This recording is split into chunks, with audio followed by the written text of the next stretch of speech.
سوال عرض ہے کہ سکھ قوم کی مذہبی کتاب گرنتھ صرف اخلاقی پند و نصائح کا مجموعہ ہے اور اس کو بلحاظ موضوع و مباحث گلستان، بوستان وغیرہ کتابوں کی صف میں رکھا جا سکتا ہے۔ ایسا معلوم ہوتا ہے کہ مختلف مذاہب کے صالح اور صوفی منش بزرگوں کے ارشادات اور نصائح اس میں جمع کیے گئے ہیں۔ کتاب کو مدون کرنے والے کا منشا کچھ اور معلوم ہوتا ہے،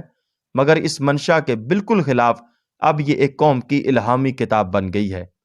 حالانکہ اس میں نہ تو تمدنی مسائل سے باس ہے، نہ معاشرت سے کوئی سروکار، نہ معاشیات اور سیاسیات میں کوئی رہنمائی مل سکتی ہے،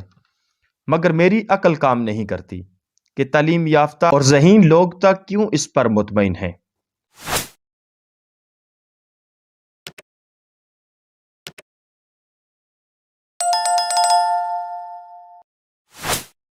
جواب ارشاد فرماتے ہیں، گرنتھ صاحب کا مطالعہ میں نے تو خود نہیں کیا، جس حد تک میں نے مطالعہ کرنے والوں سے معلومات حاصل کی ہیں ان کی بنا پر میں آپ کے اس خیال سے متفق ہوں کہ سکھ مذہب محض ایک صوفیانہ مذہب ہے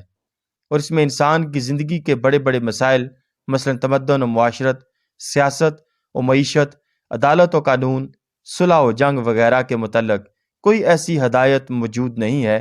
جس پر دنیا میں ایک سوسائٹی اور ایک اسٹیٹ کی تعمیر ہو سکے۔ لیکن جس وجہ سے سکھوں کے تعلیم یافتہ اور صاحب فکر و فہم لوگ اپنی جستجو حق اور تلاش ہدایت کو معطل کیے ہوئے اس مذہب پر قانع ہیں، اس کی تشریح میں پہلے سوال کے جواب میں کر چکا ہوں۔